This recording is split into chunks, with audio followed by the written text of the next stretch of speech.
दिल्ली में DTC bus घोटाले की जांच अब सीबीआई करेगी। एलजी के सक्सेना ने सीबीआई जांच की सिफारिश को मंजूरी दे दी और घोटाले को लेकर एलजी को शिकायत मिली थी, जिसकी जांच में अनियमितताओं की पुष्टि हुई है। बीजेपी ने एलजी के आदेश का स्वागत किया है। आदेश गुप्ता ने कहा कि सीबीआई जांच में आम आदमी पार्टी का एक और भ्रष्टाचारी चेहरा सामने आएगा। तो वहीं आम आदमी पार्टी ने पलटवार करते हुए कहा कि टेंडर कैंसिल हो गए थे और एक भी बस खरीदी नहीं गई है। सौरभ भारद्वाज ने सीधे एलजी पर भ्रष्टाचार के आरोप लगाए। तो बीजेपी का गंभीर आरोप, सीबीआई जांच के आदेश, और अब आम आदमी पार्टी कह रहे हैं कि बस खरीदी नहीं गई, टेंडर कैंसिल हो गए, तो ऐसे में भ्रष्टाचार कैसा। उन्होंने उल्टे एलजी को कटघरे में खड़ा किया और कहा कि एलजी खुद भ्रष्टाचार में लिप्त है। खादी ग्रामोद्योग में मामला है, ठेका दिया गया है, आरोप उनकी तरफ से यह है। लेकिन अभी बीजेपी का आरोप, क्या आम आदमी पार्टी का भ्रष्टाचारी चेहरा सामने आएगा? तो मुश्किलों में लगातार आम आदमी पार्टी है और उपराज्यपाल वीके सक्सेना ने अब डीटीसी बस खरीद घोटाले की सीबीआई जांच के आदेश दिए हैं। पंकज जैन इस खबर पर हमारे संवाददाता ज्यादा जानकारी देंगे। पंकज, गंभीर आरोप है आम आदमी पार्टी पर, एलजी ने सीबीआई जांच के आदेश भी दे दिए हैं, लेकिन आम आदमी पार्टी कह रहे हैं कि टेंडर कैंसिल हो गया, बस खरीदी नहीं गई। तो ये बेबुनियाद और बेफिजूल के आरोप हैं। तो क्या वाकई कोई बस खरीदी नहीं गई, टेंडर कैंसिल हो गए थे?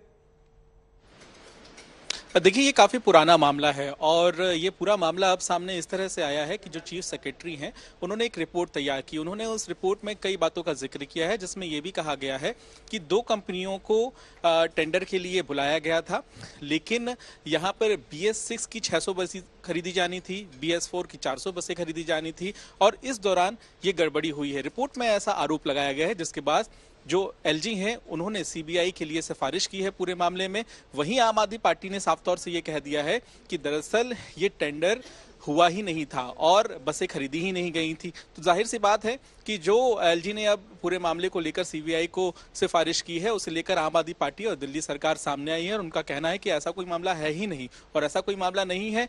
तो इस बीच आम आदमी पार्टी और बीजेपी जो है, इनके बीच में अब बयानबाजी शुरू हो गई है। आम आदमी पार्टी एलजी का मुद्दा उठा रही है, तो भारतीय जनता पार्टी जो पिछले कई दिनों से भी और जो भाजपा के जो विधायक हैं वो डीटीसी के मामले को उठा रहे थे, उन्हें एक और मौका मिल गया है। तो ये खींचतान अब लगातार जारी रहेगी। 2 बजे आम आदमी पार्टी प्रेस कॉन्फ्रेंस करने जा रही है इस मामले में एक बार फिर से, तो वहीं 1:30 बजे भारतीय जनता पार्टी भी प्रेस कॉन्फ्रेंस करेगी पूरे मामले को लेकर। लेकिन ये जो पूरा मामला है बस खरीदने को लेकर, इसमें आम आदमी पार्टी ने साफ तौर से कह दिया है कि ऐसा कोई टेंडर हुआ ही नहीं था और बस खरीदी नहीं गई, तो भ्रष्टाचार कैसे हुआ। पंकज, मैं लौट रहा हूं आपके पास, क्योंकि आरोप ये भी लग रहे हैं कि सीबीसी की गाइडलाइंस का उल्लंघन है। तो क्या ऐसा हुआ है? मैं लौटूंगा आपके पास, लेकिन इस बीच में बयानबाजी तेज हो गई है। बीजेपी की तरफ से आदेश गुप्ता ने गंभीर आरोप लगाए, तो फिर पलटवार करने के लिए सौरभ भारद्वाज भी पहुंचे। आम आदमी पार्टी का एक और भ्रष्टाचारी चेहरा सामने आ गया है कि किस तरह उन्होंने दिल्ली की जनता के लिए डीटीसी की 1000 बसों के टेंडर आमंत्रित किए और उसके बाद नियमों का उल्लंघन किया, सीबीसी की गाइडलाइंस का, प्रिक्योरमेंट के नियमों का, जनरल फाइनेंस रूल का वायलेशन करके, उल्लंघन करके उन्होंने एक ऐसी कंपनी को कॉन्ट्रैक्ट अवार्ड किया जिस कंपनी ने उस कैटेगरी में बिडिंग नहीं की है, उसको निगोशिएशन करके उसको टेंडर अवार्ड किया गया। और ये जो जांच हो रही है, इस जांच से सारी बातें स्पष्ट होंगी कि इसमें कितना बड़ा घोटाला हुआ था।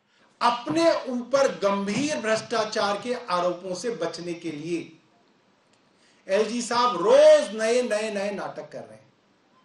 अब ये जो मामला इन्होंने बताया, 1.5 साल पहले तो इसके अंदर सीबीआई पीई कर चुकी है। 1.5 साल पहले सीबीआई ने इसके अंदर पीई दर्ज कर रखी है। अभी तक तो सीबीआई को कुछ नहीं मिला। 3 हफ्ते पहले इन्होंने इसको दोबारा उठा के सीबीआई को भेज दिया। कल इन्होंने तिवारा इसको सीबीआई के पास भेज दिया। भाई आपको इसकी समझ है नहीं है?